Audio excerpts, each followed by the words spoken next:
Si Coco Martin ay muling laman ng usapan sa industriya ng telebisyon matapos ang balitang siya ay hands-on sa pagdidirect ng inaabangang seryeng Sigabo.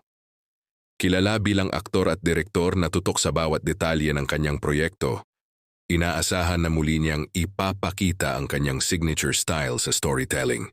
Ayon sa mga ulat mula sa production, personal na minomonitor ni Coco ang bawat eksena, mula sa blocking hanggang sa performance ng mga artista. Layunin umano nitong masigurong mataas ang kalidad ng bawat episode bago ito ipalabas sa telebisyon. Ang Sigabo ay isa sa mga proyektong itinuturing na malaking pagbabalik ni Coco sa mas aktibong papel sa likod ng kamera. Marami sa kanyang mga tagahanga ang sabik na makita kung paano niya muling huhubugin ang isang seryeng puno ng aksyon at drama.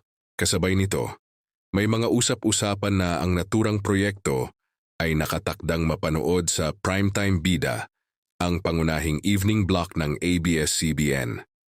Kung ito ay matutuloy, tiyak na mas mapapalakas pa ang primetime lineup ng network.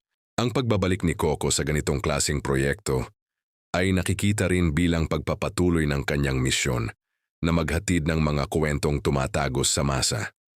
Sa mga nagdaang taon, ilan sa kanyang mga ginawa ay naging consistent top-rated shows.